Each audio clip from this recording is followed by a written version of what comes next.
Bonsoir, bienvenue, très heureuse de vous retrouver. Dans Ça vous regarde ce soir, faut-il changer la définition pénale du viol? La question s'est reposée lors du procès Mazan. La notion de consentement au cœur des débats doit figurer dans la loi pour 2 députés qui présentaient leur rapport aujourd'hui. Alors est-ce que c'est l'étape indispensable pour avancer dans la lutte contre les violences sexuelles? C'est notre grand débat. Ce soir, l'Europe face aux défis Trump, le vieux continent a-t-il de quoi résister à l'agressivité du 47e président des États-Unis? Notre invité franc-parler ce soir est diplomate, ancien ambassadeur en Chine et à Moscou. Grand entretien avec Jean-Maurice Ripper dans la deuxième partie. Enfin, la question qui fâche ce soir, faut-il supprimer les ZFE, ces zones à faible émission qui interdisent les véhicules polluants dans plusieurs dizaines de villes françaises? Le RN, les communistes y sont favorables.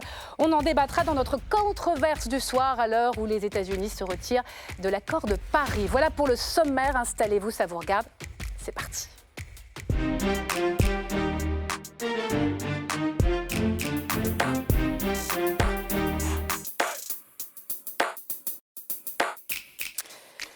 Le consentement, une notion souvent instrumentalisée par les agresseurs sexuels, c'est le constat de ce rapport parlementaire dont on va débattre ce soir. Le procès de Mazan en témoigne. Je ne pouvais pas savoir, elle n'a rien dit. Et si le droit actuel favorisait les préjugés sur la bonne victime, celle qui résiste, et celle qui se débat au détriment de celle qui n'a pas été en état de dire non. Bonsoir Marie-Charlotte Garin. Bonsoir. Et merci d'être là. C'est vous, la rapporteure, avec Véronique Rioton, de cette mission d'information sur le consentement, députée écologiste du Rhône. Bonsoir Hélène Devinck. Bonsoir. Bienvenue, journaliste et scénariste. Vous avez publié il y a un peu plus de 2 ans Impunité aux éditions du Seuil. C'est le récit de votre histoire, mais aussi celle d'autres victimes de Patrick Poivre d'Arvor.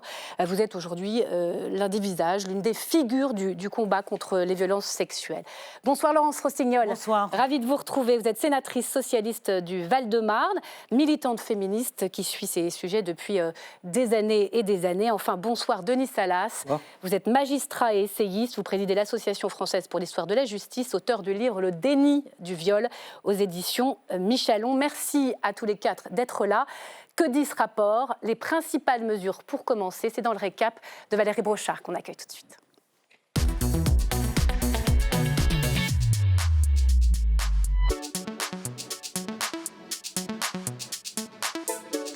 Bonsoir Valérie. Bonsoir Myriam.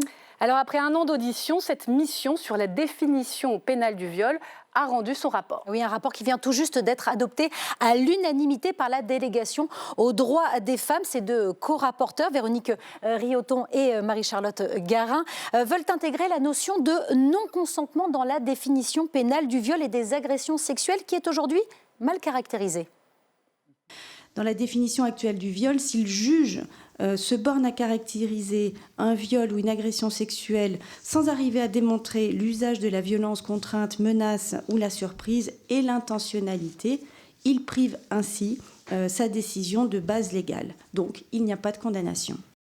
Oui, dans le code pénal français, la définition du viol a évolué au fil du temps et depuis 2021, tout acte de pénétration sexuelle de quelque nature qu'il soit commis par violence, contrainte, menace ou surprise est un viol et puni de 15 ans de réclusion. En clair, ce qui permet de qualifier un viol, c'est de faire la preuve de l'un de ces 4 critères. Mais quand la victime est sidérée ou chimiquement vulnérable ou sous emprise psychologique, quand la victime n'agit pas, eh bien, il est difficile de faire la démonstration dans un procès qu'il y a eu surprise ou contrainte. Pour les défenseuses du texte, c'est ce qui explique qu'entre 2012 et 2021, 86% des affaires de violences sexuelles et 94% des affaires de viol ont été classées sans suite. Alors, pour combler cette lacune du droit français, eh bien, les 2 élus proposent de préciser comment le non-consentement va être apprécié au regard des circonstances environnantes.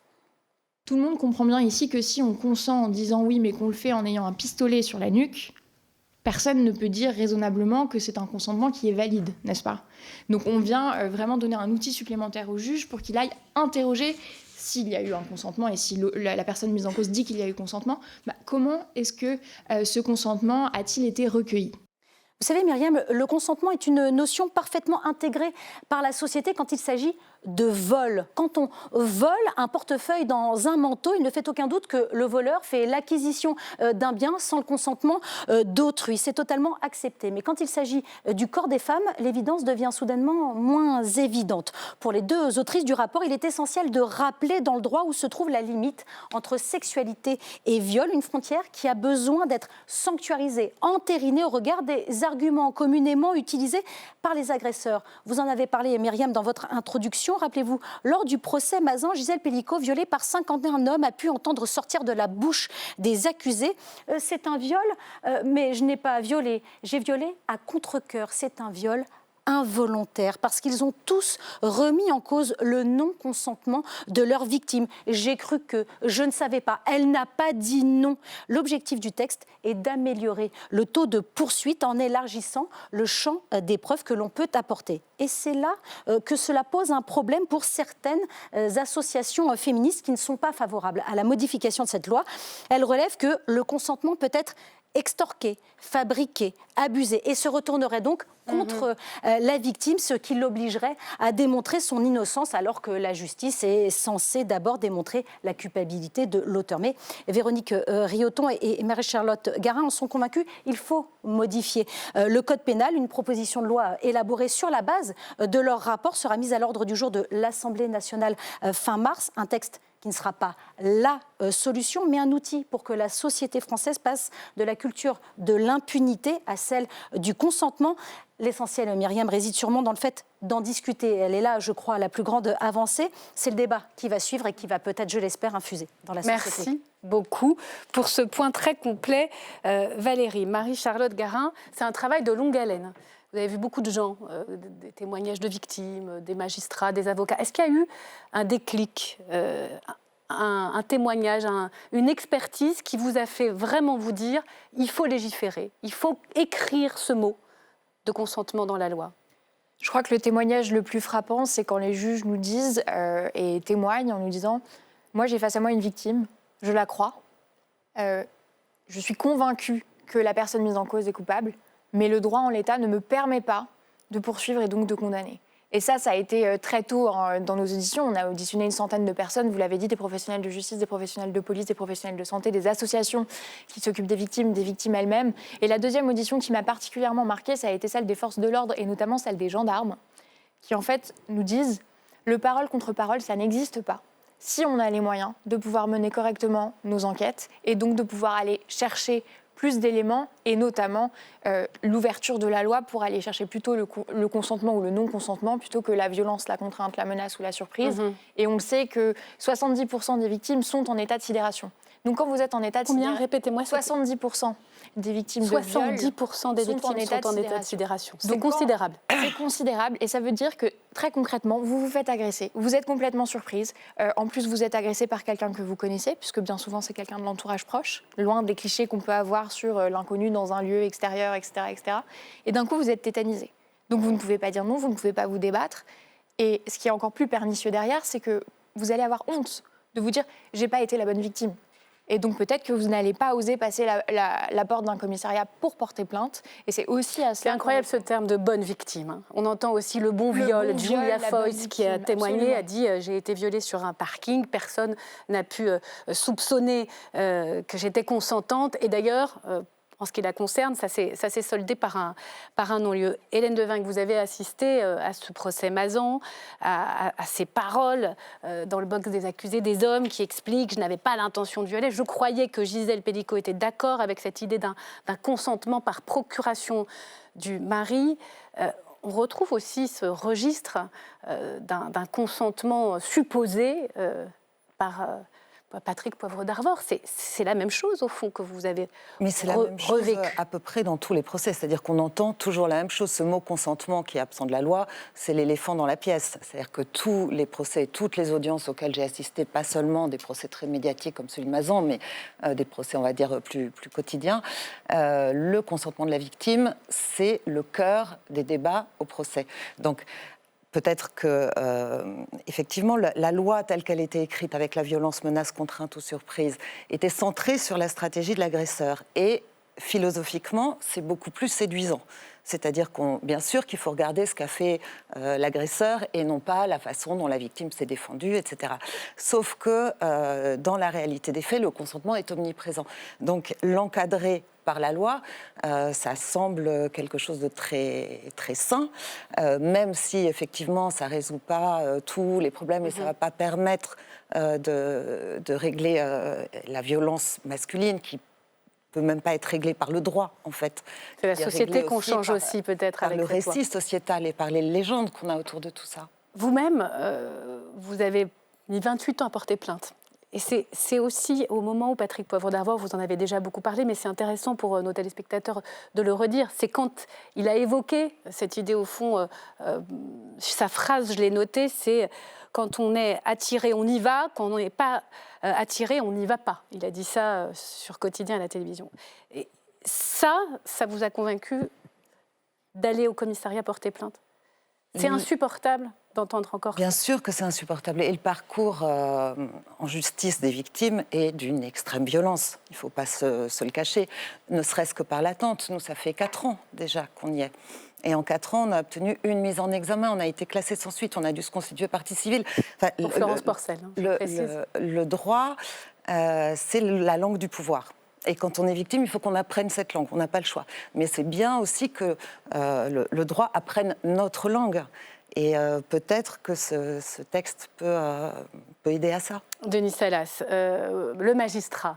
On entendait Marie-Charlotte Garin dire, vous avez entendu des juges vous dire, mon intime conviction était qu'il était coupable, l'agresseur, mais le droit, en l'état, ne me permettait pas d'aller jusqu'à la condamnation. C'est des cas très concrets qui se répètent dans les tribunaux aujourd'hui? Oui, c'est malheureusement assez fréquent.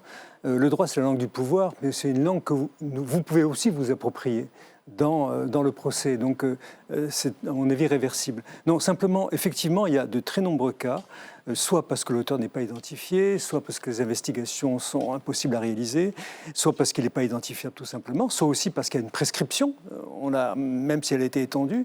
Donc tous ces obstacles sont là et ne permettent pas, si vous voulez, aux investigations d'avancer autant qu'on l'aurait souhaité. Alors expliquez-nous très concrètement ce que ça change. En quoi c'est un outil supplémentaire aux mains du juge que d'apprécier la question du non-consentement si ce mot apparaît dans la loi. Après tout, un viol est par définition non consenti. Alors, d'abord, première chose, la loi, c'est une étape dans l'écriture du viol, décisive, parce que vous mettez dans votre proposition de loi la victime comme un sujet dans la réflexion que vous avez sur la législation. Deuxième chose, vous envoyez quand même un message clair en indiquant que le non-consentement est un critère désormais dans la définition du viol. Un message à la société tout entière, aux magistrats, aux avocats, aux professionnels, aux enquêteurs. Ça me semble déjà une démarche centrale. Et la troisième chose, à mon avis, essentielle, c'est qu'effectivement, vous ouvrez la perspective des poursuites. Vous étendez effectivement le spectre de la définition du viol. On ne se limite plus au cas habituel de violence, contrainte, surprise et menace. On ouvre non-consentement et du coup, effectivement, ça permet quand même là, aux investigations, d'explorer effectivement la sidération, l'emprise, les situations de soumission chimique, notamment, etc. Donc je pense que là, on a une avancée dans l'écriture du viol, qui est une avancée qu'on pourrait, je crois, appeler un peu civilisationnelle, quand on voit dans l'histoire du viol à quel point la femme disparaissait totalement dans le spectre de la réflexion que la société pouvait avoir. Avancée civilisationnelle, est-ce qu'on est dans le registre du droit ? Est-ce que pour vous, vous attendez ce mot de consentement dans la loi et est-ce qu'il ne va pas y avoir des effets pervers? Certaines féministes, on entendait le billet de Valérie Prochat, qui disent attention, il ne faut pas tout faire reposer sur la victime. C'est-à-dire cette extorsion de consentement pourrait se retourner contre elle. Comment on fait pour prouver la sidération, l'état d'incapacité de manifester son non? D'abord, il faut avoir quand même un regard, et le rapport qui a été rendu aujourd'hui, adopté par la délégation aux droits des femmes de l'Assemblée, contribue à ça. Il faut voir l'état des lieux de la prise en charge judiciaire des agressions sexuelles et des viols, qui est catastrophique. Voilà, c'est catastrophique. pour des raisons qui tiennent d'abord au nombre de classements sans suite, 87% de classements sans suite à peu près aujourd'hui. 6% de femmes seulement victimes qui portent plainte. Donc 87% de classements sans suite, ça a comme conséquence que 10% de femmes seulement portent plainte parce qu'elles se disent que de toute façon ça va être classé sans suite, qu'elles ne vont pas s'en sortir. Et puis, enfin, ce qui se passe peut-être le mieux, c'est les condamnations. Une fois qu'on les amène jusqu'au bout, là, les condamnations sont là. Encore qu'on pourrait aussi discuter sur la nécessité, à mon sens, de prévoir des circonstances, un cumul de circonstances aggravantes. On ne prend pas en compte les serial killers, les serial violeurs, pardon, les serial violeurs. Mais sur le consentement, est-ce que c'est une avancée dans la lutte contre les violences? Est-ce que c'est une avancée? Honnêtement... Possiblement. Moi, je suis plus perplexe que ne sont nos collègues de l'Assemblée. D'abord parce que je trouve que le mot consentement est un mot ambigu dans le langage courant. Quand on consent à quelque chose, en fait, on s'y résout. On accepte. Et j'ai un petit problème avec le mot consentement. Et si on l'extrait du droit civil ou on l'utilise dans le droit des contrats, ça suppose un consentement libre et éclairé, ça suppose une forme d'égalité entre les co-contractants. Et le consentement en droit civil peut être, peut être remis en cause par le dol, la menace ou l'erreur sur la personne. Donc on a des choses qui sont à la fois un peu similaires et très différentes en même temps. Moi, ma conception de la sexualité, c'est qu'il n'y en a pas un qui propose et une qui consent. Je suis pour une sexualité égalitaire, de désir égal et affirmé. Donc je ne voudrais pas qu'en utilisant le mot consentement, on renforce cette représentation stéréotypée de la sexualité masculine et de la sexualité féminine. C'est un des écueils de cette affaire du consentement. Après, sur la charge de la preuve. Alors, écoutez, on parlait du procès de Mazan. Dans le procès de Mazan, ce n'est pas tant le consentement de Gisèle Pelicot qui a été discuté. J'attache une attention un peu limitée à ce que racontent les prévenus. Ce qui compte, c'est ce que disent les juges à la fin du procès. C'est plutôt l'intentionnalité. C'est en fait, est-ce que l'auteur avait la conscience qu'il commettait un viol? Et c'est pour ça qu'il disait, j'ai violé sans le faire exprès. En gros, il disait que oui, c'était bien un viol, mais je n'avais pas conscience de le faire. Puisque la question du consentement de Gisèle Pelicot, comme elle était sédatée, a été assez vite réglée par le fait que la soumission chimique est déjà incluse. Il ne faudrait pas qu'on croie qu'aujourd'hui, le code pénal tel qu'il est rédigé est un soutien aux violeurs. La sidération est prise en compte par la jurisprudence. Heureusement, depuis la rédaction du code pénal tel qu'il est aujourd'hui, la jurisprudence s'est adaptée à l'évolution de la société, en particulier au travail féministe qu'ont fait les professions judiciaires et les associations. Donc tout ça pour dire que je crois qu'il ne faut pas fétichiser cette affaire de consentement. Il ne faut pas fétichiser ça. Il faut avoir en tête les ambiguïtés qu'il peut y avoir sur le consentement. Il faut surtout poser les vrais problèmes de la prise en charge judiciaire du viol. Je ne voudrais pas qu'on croie qu'avec le consentement, ça ne suffira pas. Ça va aller beaucoup mieux. Mais c'est une étape peut-être. Marie-Charlotte Guérin, qu'est-ce que vous répondez à Laurence Rossignol, déjà sur ce concept de consentement flou qui a été un peu importé du droit privé et qui peut-être met sur pas un pied d'égalité l'homme et la femme? Alors moi, je rejoins Laurence Rossignol sur le fait qu'il ne s'agit pas d'un coup de baguette magique en changeant la loi, résoudre tous les problèmes de violence sexuelle dans ce pays. Et on le rappelle dans notre rapport et on a cessé de le rappeler, en tout cas moi depuis que je suis élue depuis 2 ans, de rappeler qu'il faut des moyens pour les associations, aussi pour les professionnels de justice et de police. C'est important de le redire. Effectivement, changer la loi tout seul, ça ne suffira pas, loin de là. Sur la notion de consentement en tant que tel, c'est très intéressant parce que quand on regarde l'étymologie du mot consentement, à la base, c'est être d'accord avec.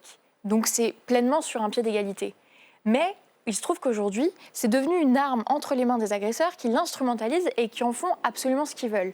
D'où l'importance pour nous de venir clarifier et rappeler aussi peut-être que le consentement existe aussi dans le code pénal. C'est pas que dans le code civil. Déjà, il y a une présomption de non-consentement pour les mineurs de Tout à fait. moins de 15 ans. Est-ce que ça reviendrait à mettre une présomption de non-consentement pour toutes les femmes? Alors, le code pénal, il ne donne pas de présomption. C'est la manière dont le système et le personnel va l'interpréter qui dit ou non s'il y a une présomption. Nous, ce qu'on veut dire en clarifiant la loi, c'est rappeler qu'effectivement, en fait, un viol, ça ne relève pas de la sexualité. Le viol, c'est un acte de domination, c'est un acte de violence, ça n'est pas de la sexualité. Et il se trouve qu'aujourd'hui, la loi actuelle nous permet de couvrir un certain nombre de cas, et c'est heureux.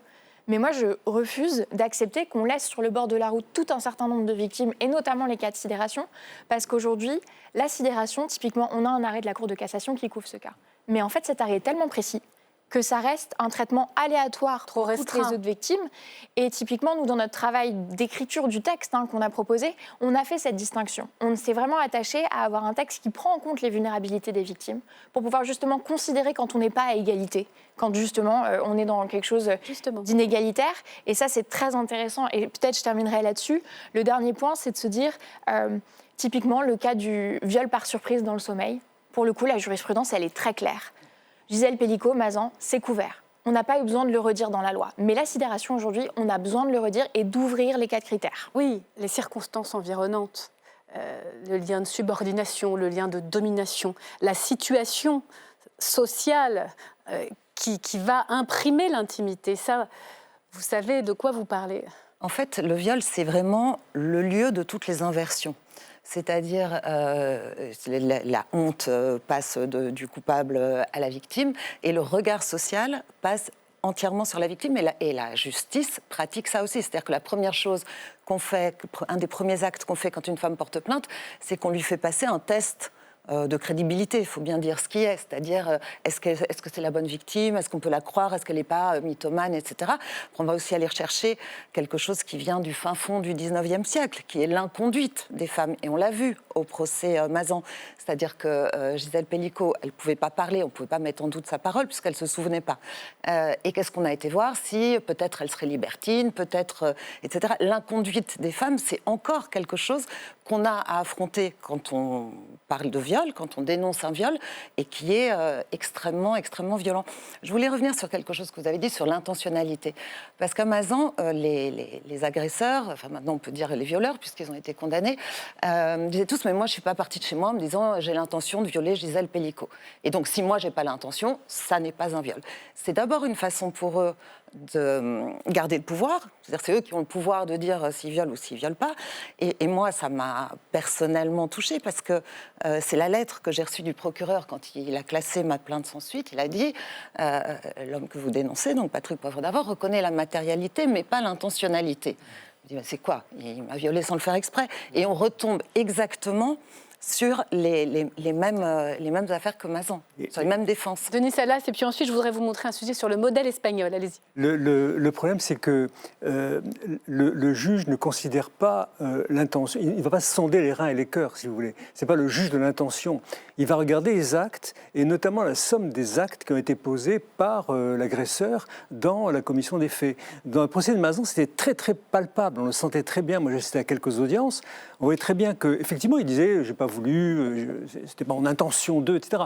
Mais en même temps, le parquet a repéré tous les actes posés successivement par les agresseurs pour arriver dans la chambre à coucher de Mme Pelicot depuis le moment où vous étiez effectivement en voiture pour y arriver, vous déshabiller, la soumission chimique, etc. Tous les violeurs donc sont allés sur un site internet, enfin il y a eu plein d'étapes qui ont prouvé. La somme des actes concrets qui caractérisent l'intention criminelle. C'est ça l'argumentation. La difficulté, c'est qu'il n'y a pas toujours toutes les preuves comme à Mazan.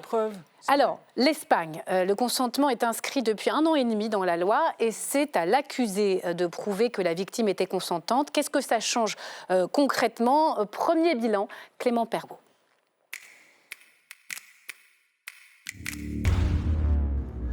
En Espagne, on l'appelle la loi Solo si es si. Seul le oui est un oui. C'est un slogan féministe très utilisé dans les manifestations.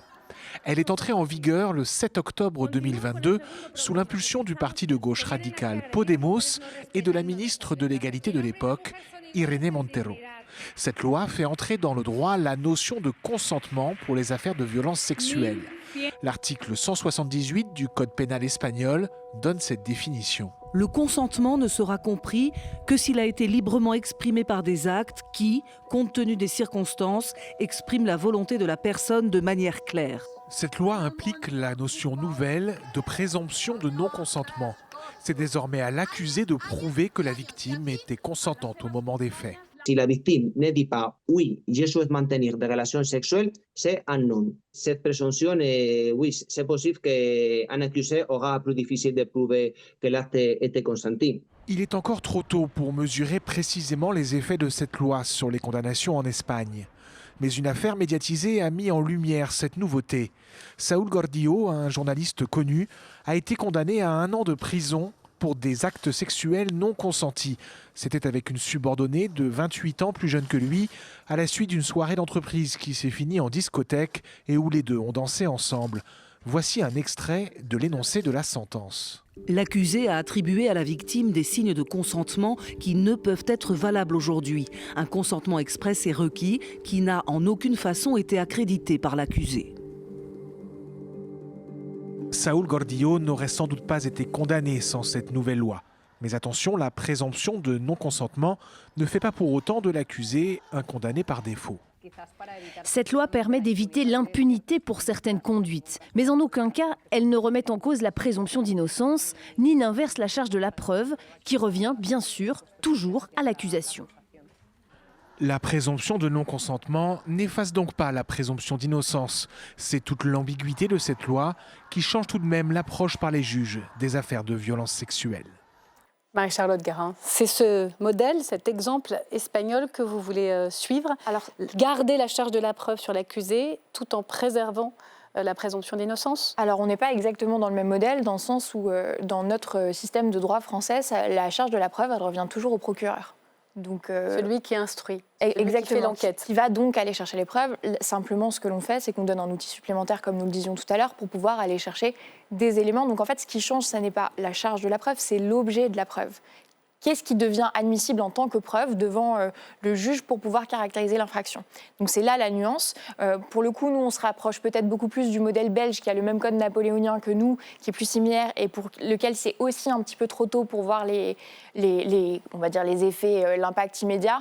Mais on voit qu'il y a un vrai mouvement en Europe. Il y a 15 pays aujourd'hui sur 27 qui ont une approche qui inclut la notion de non-consentement. Donc je pense qu'il faut avoir en tête le viol conjugal il y a 50 ans. C'était pas dans le code pénal, c'était pas criminalisé. Ça a changé. Le code pénal, il a changé parce qu'il reflète que la société a changé. Là, aujourd'hui, on dit 10 ans après MeToo, il n'y a eu aucun changement d'ampleur pour envoyer ce message aux victimes, mais aussi aux potentiels agresseurs de ce qui est la norme que nous voulons protéger, c'est-à-dire un acte non consenti, c'est un viol. Point, pas de discussion. Alors, je lis la rédaction, parce que c'est une proposition de loi, on est sur la chaîne parlementaire. Vous proposez d'écrire noir sur blanc que le non-consentement peut être déduit de l'exploitation d'un état ou d'une situation de vulnérabilité. Donc ça veut dire que ça comprendrait la sidération, ça veut dire que ça comprendrait ce qu'on appelle le contrôle coercitif, et donc toutes les circonstances environnantes. Ça aiderait quand même les magistrats, non ? Laurence Rossignol, Denis Salas. Je demande aux magistrats d'abord. Oui, Denis Salas. Je trouve, je ne peux pas une objection, je trouve que la notion de circonstances environnantes, si j'ai bien compris, me semble assez floue. Vous l'avez repris, la Convention d'Istanbul. Il faut effectivement déduire que derrière cette notion-là, il y a la vulnérabilité, la sidération. Ce qui n'aurait pas mieux fait de dire clairement de quoi il s'agit, plutôt que de parler de ce concept un peu flou. Mais aussi la sidération et la vulnérabilité. Tout est voilà, donc c'est une objection qui juste de rédaction, si je peux dire. Maintenant, vous avez dit aussi, le consentement, c'est un concept complexe et ambigu parce que le viol est à la fois un crime unilatéral, c'est un acte de violence à l'égard d'autrui, et en même temps dans un contexte relationnel. Et le juge est confronté quotidiennement à ça. Et c'est pour ça qu'effectivement le viol nuptial, le viol conjugal, a été si longtemps à s'extraire de l'impunité dans laquelle il était, parce que le juge considérait que cette relation conjugale, en quelque sorte, masquait en quelque sorte la violence qui pouvait s'y dégager. Et alors la question du consentement, je reviens d'un mot. Moi, alors, vous rentrez dans le monde judiciaire, c'est à charge et à décharge. Donc, quand vous êtes à décharge, vous allez chercher des arguments qui vont atténuer la responsabilité de l'auteur. Le passage on l'a vu à Mazan, hein, le passage du moment où vous argumentez à décharge va vous conduire à culpabiliser la victime. Et c'est ça le danger. La question que je vous pose, est-ce que la définition du viol en elle-même vous exonère, vous empêche ou ne vous permet pas à mon avis, d'aller chercher la culpabilité du côté de l'auteur. Est-ce que ce n'est pas du côté de la victime qu'on va demander est-ce que vous êtes effectivement consentante ou pas? Est-ce que ce n'est pas du côté de la victime que vous allez le demander en dédouanant l'auteur de démontrer sa responsabilité? C'est toujours la même chose, le déplacement sur la victime. Le danger. C'est pour ça que... Qu'est-ce que vous répondez à ça? C'est pour ça, d'un mot, que je préfère le concept de méconnaissance du consentement de la part de l'auteur que j'aurais tendance à préférer. En fait, c'est même pas dans la pratique et dans les faits. Bien sûr qu'on va se tourner vers la victime, bien sûr que la victime va passer sous les fourches caudines d'une ce qu'on appelle une violence de prétoire, mais même avant le prétoire, c'est-à-dire dès l'enquête préliminaire. Penser que si on garde la loi telle qu'elle est, ça va changer, ça semble assez difficile. Le problème, c'est qu'aujourd'hui, la pratique judiciaire, avec 0,6% des viols condamnés, ça protège la violence masculine. Donc tout ce qui peut entamer ça est bon à prendre. Et même si de changer un mot dans un texte de loi, ça ne va pas tout changer, ça remet quand même un peu l'église au milieu du village. Et ça demande au juge Parce que pour l'instant, ce qu'il faut qu'on prouve, c'est non seulement qu'on n'a pas consenti, mais qu'on l'a suffisamment fait savoir à l'agresseur et qu'il doit reconnaître, lui, que oui, il a bien compris qu'on n'était pas d'accord. Ce qui est quasiment impossible et ce qui explique aussi en partie la paralysie. Donc là, l'idée, c'est de retourner la question à « Monsieur, qu'est-ce que vous avez fait pour vous assurer du consentement de madame ?» C'est la question qui était posée à Mazan, aux 51 accusés. Marie-Charlotte Garin, qu'est-ce que vous répondez? Et c'est la question qu'on voudrait voir posée de manière absolument systématique. En l'état, la procédure judiciaire, elle est déjà focalisée sur les victimes. C'est pas pour rien qu'on est condamné pour victimisation secondaire parce que nos procédures maltraitent les victimes. Là, ce que l'on fait, c'est que parce qu'on explicite le consentement, on indique, on aide les juges, on les oriente pour qu'ils aillent poser la question à l'agresseur, enfin à la personne mise en cause. Quelles mesures raisonnables avez-vous pris pour vous assurer de recueillir le consentement de madame? C'est très clair. Laurence Rossignol. Non mais je crois qu'il faut avoir des ambitions plus grandes. Alors j'entends bien ce que dit Hélène Dain, qui est vrai, elle dit ouais, c'est une petite étape. Mais en matière de prise en charge judiciaire du viol, on ne peut pas fonctionner par étapes, avec un petit ajout dans le code pénal. C'est un ensemble, c'est tout le système. Moi, ma crainte, alors je n'ai pas de crainte sur la PPL consentement, elle va être votée à la fin. Sans doute votée, oui, puisque la majorité... elle va être amendée dans les deux assemblées. Je partage le point de vue de mon voisin sur la question des circonstances environnantes. Moi, je pense qu'il va falloir les préciser. Les circonstances environnantes, c'est par exemple l'état de soumission économique, c'est l'exploitation sexuelle. On précise avec l'appréciation des vulnérabilités. Voilà, mais parce que ce n'est pas... Voilà, c'est la subordination hiérarchique aussi dans le travail. Quand on est directrice des affaires financières et qu'on est coincé dans le bureau du patron, on n'est pas forcément en situation de vulnérabilité du point de vue du juge. En tous les cas, on est en situation de dépendance économique, ça c'est sûr. Donc, on va préciser tout ça. Après, on a beaucoup plus à faire en matière de viol. Il ne faut pas avoir d'illusions sur le fait que cette proposition de loi va... Marie-Charlotte disait tout à l'heure, ce n'est pas un coup de baguette magique. Ma crainte, parce que je suis un peu méfiante à l'égard du gouvernement, celui-là, le précédent et encore le précédent du précédent, c'est qu'ils vont nous dire, les féministes, là vous êtes contentes, vous avez une loi sur le consentement, qu'est-ce que vous voulez de plus? Or, on veut beaucoup de choses en plus. Allez, quelques exemples, vous attendez quoi d'autre? D'abord, la réduction des délais, qui est un sujet majeur aujourd'hui dans la prise en charge. Des délais dans les procédures judiciaires? Des délais dans les procédures. Ça commence les délais du parquet, les délais d'enquête. Vous savez, par exemple, que quand vous avez une jeune femme qui porte plainte à tel endroit, pour peu qu'elle ait une témoin qui soit à 450 km, le dossier va partir à 450 km pour qu'on entende le témoin. Pendant ce temps-là, ça va être encarafé. On a aujourd'hui des chiffres dramatiques. C'est-à-dire que quand le prévenu, quand le mis en cause est incarcéré en détention provisoire, les délais sont 2 ans. S'il est libre, les délais sont sine-die, les délais d'audience. Donc ça peut durer des années avant d'avoir le procès. Donc ça pose la question des moyens de la justice. Je voudrais quand même vous demander la question des moyens de la justice. Je voudrais faire une comparaison. En matière de violence intrafamiliale, il y a eu un véritable effort qui a été fait par la justice et il y a des procureurs, j'ai passé mon après-midi avec des procureurs, moi je fais une mission en ce moment sur la récidive la prévention de la récidive du viol. Donc, ce que me disaient les procureurs, c'est qu'ils n'ont quasiment plus de dossiers en stock en matière de violence intrafamiliale, mais en revanche, ils en ont 400 en matière de viol et agression sexuelle. Donc, on peut, c'est pas que, faut pas dire que la question des moyens, c'est aussi une question de volonté et de politique. priorité Bien politique. sûr. Le débat s'achève. Je voulais quand même vous soumettre les propos d'Éric Dupond-Moretti que vous avez auditionné. On comprend aussi que la loi change la société aussi, et que les jeunes hommes vont devoir se poser la question de ce consentement. Qu'est-ce qu'il signifie? Mais le garde des Sceaux de l'époque vous a dit attention, il y a des risques de glissement vers une contractualisation des relations sexuelles dont je crois personne ne veut. Autrement dit, comme dans le football, des contrats avec des cas concrets signés. Qu'est-ce que vous lui répondez? Peut-être rappeler que quand il y a un contrat, ça n'empêche pas qu'il y ait un viol. C'est déjà le cas aujourd'hui, ça sera encore le cas demain. Et vous n'y croyez pas à ça? Il ne s'agit pas de signer des contrats, c'est une question de bon sens, de respect mutuel, c'est ce qu'on enseigne à nos enfants. En fait, on parle simplement de relations apaisées et de pouvoir discuter. C'est comme les hommes qui veulent plus monter dans les ascenseurs aux États-Unis avec les femmes en fait, de peur. C'est caricatural voilà. Et ça refuse de regarder en face le fait que la culture du viol est présente partout dans notre pays et qu'il faut avoir le courage de la regarder pour lutter et donc se poser la question, est-ce que j'ai été victime? Est-ce que j'ai été agresseur? Est-ce que j'ai été complice? Et comment collectivement on peut faire mieux. Merci beaucoup. On va s'arrêter là. Merci infiniment. C'était très éclairant. C'est un débat complexe mais fondamental. Merci à vous. Bonsoir Jean-Maurice Ripper. Bonsoir. Et bienvenue, vous êtes mon invité franc-parler dans un instant, diplomate, ancien ambassadeur à Pékin, à Moscou. On va évidemment évoquer la déflagration Trump et la centaine de décrets dans tous les domaines, tous azimuts, ultra agressifs. A-t-on les moyens de lui résister? L'invitation de Thibaut Enoch, interview juste après.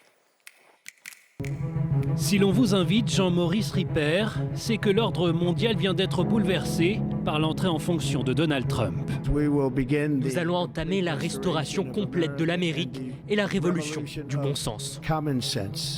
Une révolution du bon sens, ou plutôt le retour de l'ère de la force et de l'intimidation. La Chine exploite le canal de Panama et nous ne l'avons pas donné à la Chine, nous l'avons donné au Panama et nous allons le reprendre. Le Groenland est un endroit merveilleux. Nous en avons besoin pour la sécurité internationale. Je suis sûr que le Danemark va se faire à l'idée. Alors, rodomontade ou réelle menace? En tout cas, Donald Trump a déjà commencé son œuvre. 46 décrets signés hier, dont la sortie des accords de Paris sur le climat et de l'OMS. Une fin du multilatéralisme dicté par un principe, l'Amérique d'abord, que Donald Trump compte aussi appliquer au commerce. Nous imposerons des droits de douane et des taxes aux pays étrangers pour enrichir nos citoyens. Première victime, le Mexique et le Canada, avec 25% de droits de douane annoncés hier. Mais ce n'est que le début. La Chine et l'Union européenne, aussi visées, préparent ainsi leur réplique. Nous sommes prêts à négocier. Nous serons pragmatiques. Le protectionnisme ne mène nulle part et il n'y a pas de vainqueur dans les guerres commerciales. La Chine de Xi Jinping, qui en réplique à Trump, affiche aujourd'hui son amitié avec la Russie de Poutine dans une visioconférence. Chine, Russie, deux pays que vous connaissez bien, Jean-Maurice Ripper, pour y avoir été ambassadeur. Alors d'après vous, qui sortira gagnant de ce bras de fer qui s'annonce à l'échelle mondiale? Et bienvenue sur ce plateau, Jean-Maurice Ripper. Merci. Est-ce qu'on a changé de monde depuis hier? Non, je ne crois pas. Je crois qu'on est malheureusement dans la caricature du monde précédent. On est dans une évolution qui ne s'est pas arrêtée et qui s'est renforcée, ce qui n'est pas tout à fait la même chose. Mais l'ordre mondial d'après-guerre, c'est complètement fini. On a l'impression oui, mais pas que hier. Le rapport de force de Trump, c'est désormais la loi dans le monde. Alors, un point important pour moi, et fondamental après 40 ans consacrés à la lutte notamment pour la défense des droits humains et du multilatéralisme, il n'y a de rapport de force que si vous l'acceptez. La force des autocrates, de Vladimir Poutine ou de Xi Jinping, c'est d'essayer d'imposer un rapport de force en disant « ça n'est pas la peine de vous battre, de toute façon vous avez perdu d'avance ». Malheureusement, Donald Trump va essayer de faire la même chose. Il ne faut donc pas accepter le rapport de force et refuser ce rapport de force. On va venir sur les moyens de lui répondre, de lui parler, de riposter. Est-ce qu'il faut le prendre au sérieux quand on a l'impression que le concept de souveraineté ne lui est pas pertinent? Est-ce qu'il faut le croire quand il a dit hier, par exemple, qu'il allait, et c'était du futur, reprendre le contrôle du canal de Panama? Est-ce qu'on revient à l'impérialisme façon 19e siècle? On en revient à la pratique de la menace. Dans certains cas, il faut l'entendre, dans d'autres, il faut comprendre pourquoi il le dit. Quand Vladimir Poutine menace, il faut l'écouter, parce qu'on a vu qu'il le faisait. Est-ce que Donald Trump va envahir le Panama ? Très honnêtement, je n'y crois pas. Mais je reconnais que je ne pensais pas que la rationalité conduirait Vladimir Poutine à envahir l'Ukraine 2 fois. Donc je pense qu'il faut se méfier. Mais je ne le crois pas, non. Je pense que la pratique de la menace, encore une fois, vise à créer un rapport de force où l'autre doit céder. Ce qu'il attend des Groenlandais, par exemple, c'est qu'ils capitulent. C'est que le Danemark capitule. La première ministre du Danemark, c'est qu'elle dise « Ok, parfait, nous accordons l'indépendance au Groenland et vous pourrez en faire ce que vous voudrez ». Alors, on va voir comment parler d'une seule voix en Europe, notamment sur les questions économiques et commerciales. Il a très très peu prononcé le mot de démocratie. Oui. Hier dans son discours. Oui. Est-ce qu'elle est directement menacée pour vous, cette démocratie américaine, quand on sait, par exemple, quand il prête serment, que c'est le président de la Cour suprême qui lui a épargné ses procès, en tout cas qui a permis de les retarder, dans le Capitole, là où il y a eu un siège dont il a gracié les émeutiers. Est-ce qu'on est encore dans la démocratie américaine complète ou un peu déjà dans l'abus de pouvoir ? Les États-Unis sont une démocratie, c'est ça qui a permis à Donald Trump de reprendre le pouvoir. Et c'est pour ça que moi j'aurais tendance à dire, le vrai problème pour les démocrates, c'est que les Américains aient élu Donald Trump. Ce n'est pas que Donald Trump ait été élu, il y a eu une élection démocratique. Mais je reprends les mots de Joe Biden il y a encore 48 heures, qui disait oui, il y a un danger pour la démocratie. Peut-être pour la démocratie américaine, ça n'est pas moi de juger, mais quand on entend ses propos sur les femmes, sur l'avortement, sur les problèmes de genre, sur les immigrés qui seraient tous des criminels, oui, il y a un langage là qui rejoint celui des autocrates. Donc il y a un danger. Il faut aussi faire confiance quand on parle des États-Unis. Moi, j'ai vécu 9 ans aux États-Unis, au contre-pouvoir. Au pouvoir des États. Il a beaucoup de pouvoir en main. Oui, mais il a déjà le Congrès, les États fédérés, le Sénat, la Chambre des représentants. Les États fédérés en ont énormément. Par exemple, sur l'éducation, il ne peut rien imposer. Ce sont les comtés à l'intérieur des États fédérés qui sont responsables en matière d'éducation. Et il y a beaucoup d'exemples. En matière de politique étrangère, n'oubliez pas que le vrai pouvoir, il est au Sénat, il est au Congrès. Est-ce que l'ensemble des sénateurs qui n'ont pas élu, je crois, comme président le candidat que souhaitait Donald Trump, est-ce qu'ils vont tout accepter ? Personne ne le sait. Est-ce que l'armée américaine, le chef d'état-major, accepterait que les États-Unis sabordent l'OTAN ? Donc il faut voir à l'usage. Oui, et puis n'oubliez pas le rôle des tribunaux. Vous en avez longuement parlé pour la France. N'oubliez pas le rôle important qu'ils jouent aux États-Unis. Alors, l'Europe, est-ce que ça va beaucoup tanguer, selon vous ? Sur les droits de douane en particulier, il va essayer de nous diviser, de nous fracturer en taxant par exemple la France et pas l'Italie, son allié Meloni ? Je ne crois pas que cela marchera, cet aspect-là. Je pense qu'il est évidemment indispensable que les Européens soient plus unis que jamais. Nous avons la chance d'avoir une présidente de la Commission, quel que soit ce qu'on a dit de son caractère. Ursula von der Leyen ? Bien. Vous la trouvez suffisamment ferme parce que les critiques fusent. Je la trouve ferme.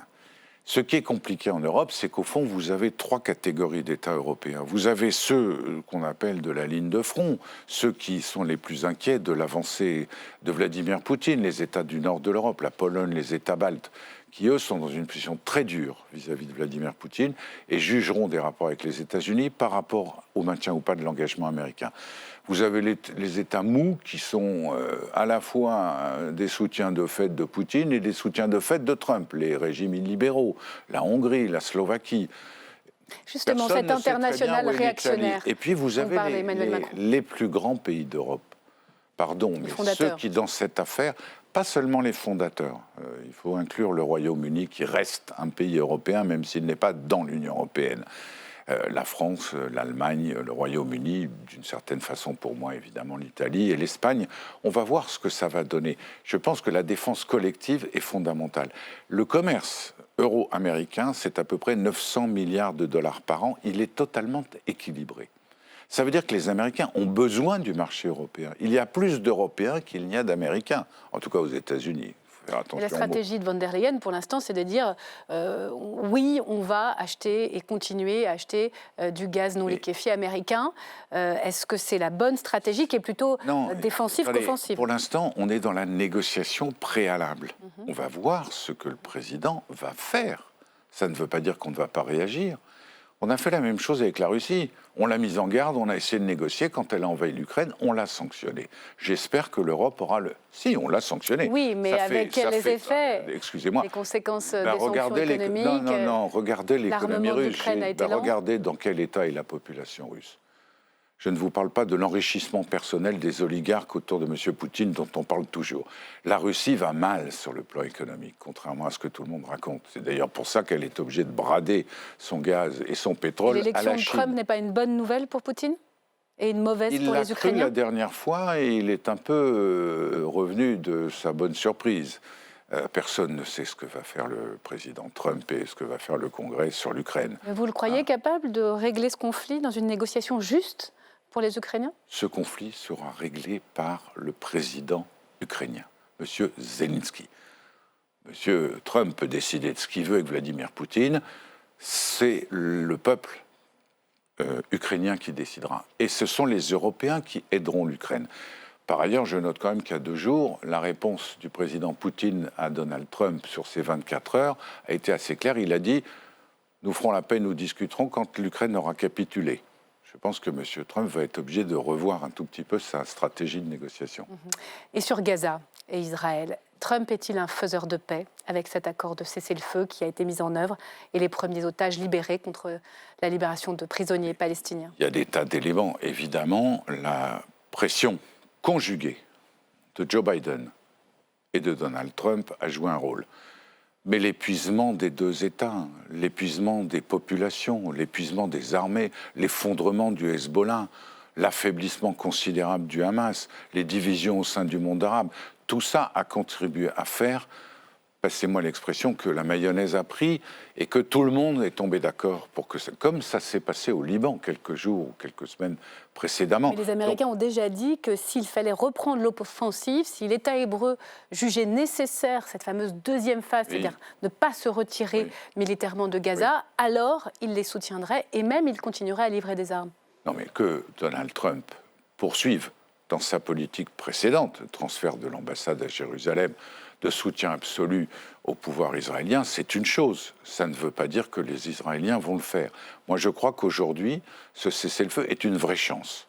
Ce n'est pas, encore une fois, M. Trump qui va décider tout seul du sort du monde. Je crois qu'il ne faut pas tomber non plus dans une description de l'apocalypse. Vous avez même signé une tribune sur l'après-Gaza. J'ai la prétention de penser qu'effectivement, la seule solution à Gaza aujourd'hui, c'est de bâtir sur ce cessez-le-feu et de confier l'administration de Gaza, l'administration provisoire de Gaza, à l'Organisation des Nations Unies. Comme on l'a fait en 1999 au Kosovo, à l'issue d'une guerre terrible, où on a cru dans les derniers jours, avec l'armée russe qui avait envahi l'aéroport de Pristina et l'OTAN qui était à 1 kilomètre... La force d'interposition de Nations Unies.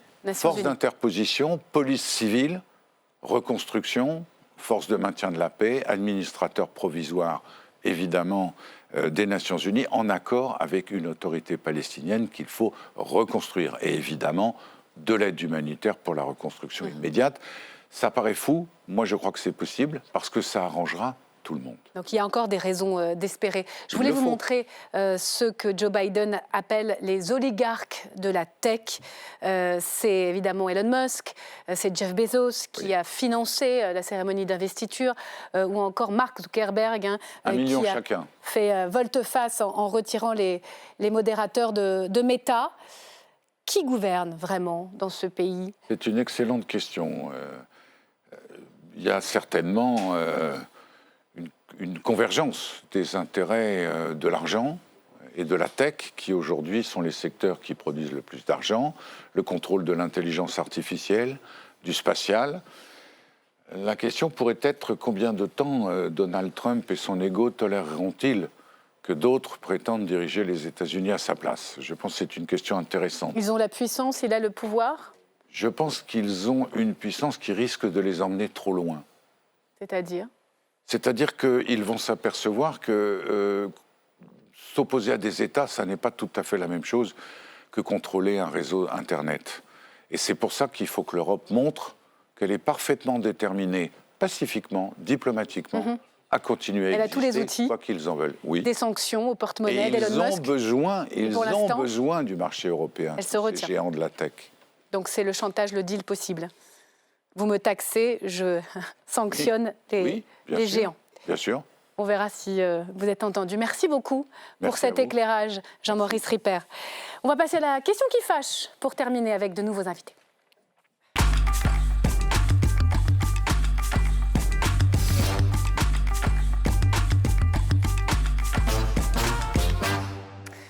Une question qui fâche ce soir dans le sillage du retrait de l'accord de Paris par Donald Trump. Bonsoir Pierre Meurin. Bonsoir madame. Merci d'être là. Vous êtes député Rassemblement national du Gard. Et bonsoir Tony Renucci. Bonsoir. Bienvenue directeur général de l'association Respire. Messieurs, préparez vos arguments. Voici la question qui fâche. ZFE. 3 petites lettres qui divisent la France en deux. Ces zones à faible émission interdisent la circulation des automobiles les plus polluantes.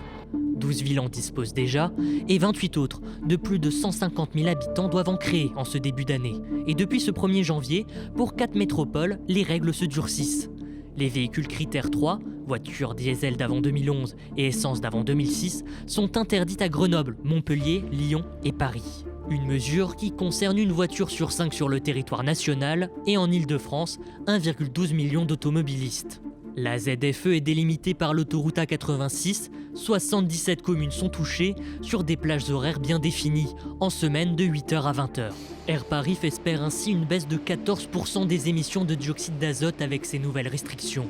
Mais les dérogations se multiplient déjà, comme l'autorisation de circuler 24 jours par an avec les véhicules interdits. Pas de quoi calmer la fronde vrombissante des associations d'automobilistes. Les ZFE, ce n'est pas de l'écologie, c'est de la ségrégation sociale par le fric qui interdit l'accès aux métropoles à ceux qui n'ont pas les moyens de changer de véhicule. Des arguments qui font mouche à la fois chez les communistes, les Insoumis ou le RN. Le parti de Marine Le Pen propose de supprimer les ZFE, notamment lors de ses 2 dernières niches parlementaires. En octobre 2022, un de ses députés, Pierre Meurin, s'affichait fièrement devant l'Assemblée avec une voiture pas vraiment écologique. Alors ce soir, la question qui fâche, faut-il supprimer les ZFE ? Pierre Meurin, vous qui voulez supprimer, quand même ces chiffres, moins 14% d'émissions d'azote, moins 13% de particules fines, ce sont des enquêtes de bilan d'Air Paris. Donc c'est quand même, ça marche les ZFE pour la santé publique. C'est quand même important, la santé publique. Mais non, ça ne marche pas parce que les ZFE, il n'y a toujours pas de verbalisation. Donc en fait, les ZFE sont absolument pas en application. Donc en fait, si vous voulez, les ZFE n'ont aucun sens dans le sens où le renouvellement naturel du parc automobile fait son office. Puisque... Ces chiffres sur la pollution de l'air, non, mais sérieux. On est d'accord, puisqu'en fait, il y a une espèce de confusion. C'est qu'en réalité, le sujet des ZFE, vous avez évoqué tout à l'heure l'accord de Paris, n'ont rien à voir avec les aspects climatiques, mais on va voir avec la question de la santé publique, donc la pollution de l'air. Donc ça n'a rien à voir avec les émissions de dioxyde de carbone. Les ZFE ne sont pas aujourd'hui en application. Pour s'y opposer.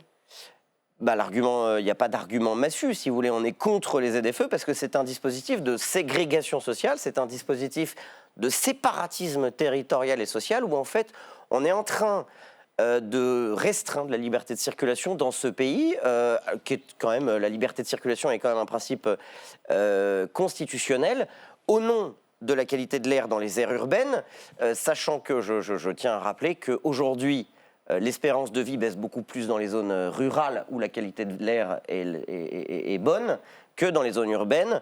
Voilà, donc il y a un vrai fossé entre les aires urbaines et les zones rurales, et il y a un vrai sujet sur la mise en place de ces zones à faibles émissions mobilité, où aujourd'hui, en fait, tous les politiques reconnaissent que c'est une folie absolue, sachant que le système critère n'a aucun sens, parce qu'il est basé sur l'ancienneté des véhicules et non pas sur leurs émissions réelles de pollution. Allez, il y a plein d'arguments. Qu'est-ce que vous répondez ? Il y a beaucoup de sujets dans votre réponse. Le premier sujet qui me semble le plus important, l'argument massu, comme vous le disiez, c'est quand même la santé publique. Je rappelle quelques chiffres. La pollution de l'air, c'est 40 à 100 000 morts par an. C'est aussi de nombreuses... Attendez, je termine. C'est aussi de nombreuses maladies respiratoires, cardiovasculaires, des cancers. Et ça touche aussi des populations très vulnérables, notamment les enfants, les personnes âgées, les gens qui sont aussi déjà atteints de maladies. Donc, initialement, les ZFE, ça vise à s'attaquer à des émissions d'un polluant, le dioxyde d'azote, un gaz très irritant pour la santé, les PPM, etc. et qu'on retrouve notamment en grande proportion dans les zones urbaines, comme vous le citez, donc notamment les agglomérations de plus de 150 000 habitants, d'où l'application de cette mesure. Mais elle pose aussi un certain nombre de défis, ça je le reconnais, et donc nous-mêmes aussi, l'association Respire, on a publié un livre blanc avec des recommandations, un plan d'action pour le gouvernement. On est allé trop vite, trop fort, trop loin? Évidemment, non seulement on est allé trop vite... Alors attendez, vous terminez, je vous redonne la parole juste après. On a publié des recommandations aussi par rapport à l'application et par rapport au calendrier, et notamment aux aides et aux alternatives. Et je vous vois lever les yeux au ciel, mais en fait, si on n'applique pas... Non, mais parce que moi, je suis d'accord avec vous pour dire une chose. Il faut améliorer les ZFE. Mais si vous les supprimez, vous mettez quoi à la place? Rien. Donc les gens qui sont malades resteront malades. Le coût économique de la pollution de l'air, il restera. Le risque juridique pour la France de conformité avec la directive R de l'Union européenne, il sera encore plus présent. Et le risque financier des pénalités que la France paye, 40 millions d'euros jusqu'à maintenant, continuera. Qu'est-ce que vous faites pour les personnes malades? Non, mais monsieur, au 19e siècle, on a construit des centrales à charbon dans ce pays. C'était la révolution industrielle. Donc, au 19e siècle, du coup, on a arrêté, on a peut-être créé des cancers, mais on a arrêté de mourir de froid. Vous voulez repartir sur les centrales à charbon? Non. Ce que je veux vous dire, c'est que le risque zéro dans les activités humaines n'existe pas. Voilà. Donc, si vous voulez, les ZFE, c'est la philosophie des ZFE, c'est vous êtes un salaud de pollueur, vous nous tuez, et donc du coup on va vous interdire d'accéder aux services de santé, Alors il y a des dérogations, aux bassins d'emploi, pour les personnes âgées, pour les personnes handicapées. Oui, non mais d'accord, mais il y a un nombre de dérogations qui sont kafkaïennes. Enfin, à un moment donné, moi j'ai pas que ça à faire, si vous voulez, quand je rentre dans une ville, de passer 3 heures à regarder à quel moment j'ai le droit de rentrer dans une zone urbaine. Et toutes les aides. En effet, à la une partie des métropoles sont en train de reculer, d'inventer des dérogations dans tous les sens, parce qu'en effet, ça grogne. Ben oui, il y a un sujet... La politique, c'est une science humaine, c'est pas une science dure. C'est ce que j'ai dit, d'ailleurs, vous m'avez fait le plaisir de me montrer dans ce reportage. La politique, c'est une science humaine, c'est pas une science dure. C'est ce que j'avais dit à Jean-Luc Fugit à l'époque, que je pense que vous connaissez pour être un chimiste. C'est un député Renaissance du Rhône, qui était un de mes contradicteurs principaux. L'accès au centre urbain, vous avez eu une désertification des zones rurales. C'est-à-dire que dans les zones rurales, vous n'avez plus de services publics, vous n'avez plus de bassins d'emploi, vous n'avez plus de services de santé, vous n'avez plus de commerce de proximité. Et aujourd'hui, vous allez dire aux Français les plus modestes, qui habitent dans les zones rurales, mais qui n'ont plus le droit d'aller dans les villes, qui ont concentré précisément tous ces services qui ont été abandonnés dans les zones urbaines. C'est un face-à-face. Scandale absolu, si vous voulez. C'est un scandale. L'association Respire vous répond. Il ne s'agit pas de caricature. Il ne s'agit pas de caricature. Monsieur, allez, il nous reste peu de temps. Tony Renucci. Votre truc, c'est de vivre dans les zones urbaines, etc. Moi, je suis élu d'une zone rurale et Nîmes vient de mettre en place une ZFE, si vous voulez. Ok, c'est peut-être une des moins liberticides pour l'instant de France. Mais en 2026, vous allez avoir des verbalisations avec des lecteurs automatiques de plaques d'immatriculation où on va vous dire que si vous voulez aller vous soigner ou aller au boulot, eh ben vous n'avez pas le droit parce que vous êtes un salaud de pollueur. Attention, je termine juste, je conclue. Sur la question sociale. 15 000 € de moyenne. 15 000 € de moyenne pour convertir un véhicule ancien en véhicule propre. Stop, c'est un débat, c'est un face-à-face, on va essayer d'égaliser le temps de parole. Tony Renucci. La question, c'est qu'est-ce qu'on fait pour améliorer les choses, puisque vous pointez un certain nombre de constats. Mais tout le monde n'a pas les moyens d'acheter un véhicule électrique, les aides ne sont pas à la hauteur. Et ça, je suis d'accord avec vous. Il y a une amélioration de la qualité de l'air. Pourquoi on met en place des ZFE? Cet argument, attention. Allez, arrêtez de contre-argumenter, il faut puisse entendre le camp adverse. Il ne faut pas relativiser le risque sanitaire quand même de la pollution de l'air. Non, mais c'est très important. Parce que les personnes dont vous parlez, y compris dans votre propre circonscription, je pense qu'il y a aussi beaucoup d'enfants qui souffrent d'asthme, il y a aussi beaucoup de personnes qui souffrent de maladies respiratoires. Et potentiellement aussi d'un air pollué. Parce qu'ils ne peuvent pas aller chez le médecin pour soigner leur asthme à cause des ZFE. Et vous généralisez quelque chose qui n'existe pas, parce que même dans les ZFE les plus avancés, il y a des dérogations, notamment pour les petits rouleurs, avec des droits de passage par an. Il y a des dérogations pour certains métiers. Donc les collectivités sont en train de mettre en place des choses pour favoriser l'acceptabilité. Peut-être que ça ne vous plaît pas, mais on peut au moins reconnaître qu'elles avancent. Ce qui est dommage, par contre, à mon sens, c'est que l'État est en train de réduire son soutien. Parce avec les crédits à l'écologie. Ils ont réduit le bonus écologique pour les particuliers et ils ont supprimé aussi le bonus écologique la qualité pour les de l'air s'améliore. Chacun se fera son propre avis. Les ZFE n'étaient pas en place jusqu'ici. Ces face-à-face nous permettent de vous forger une conviction. Merci à vous, messieurs. 60% d'amélioration de la qualité de l'air en 20 ans. Mais c'est les chiffres de vos associations. Si vous parlez l'un sur l'autre, on va arrêter là ce face-à-face. Il se poursuivra sans doute en dehors de studio. Vous regrettez juste pour savoir la sortie des États-Unis de l'accord de Paris? Oui, non. Écoutez, je respecte la souveraineté américaine et donc je n'ai pas de commentaire à faire là-dessus. Merci à vous. J'imagine bien. Merci messieurs. C'est la fin de cette émission. Très belle soirée documentaire à présent avec Jean-Pierre Gracien. À demain, même lieu, même heure.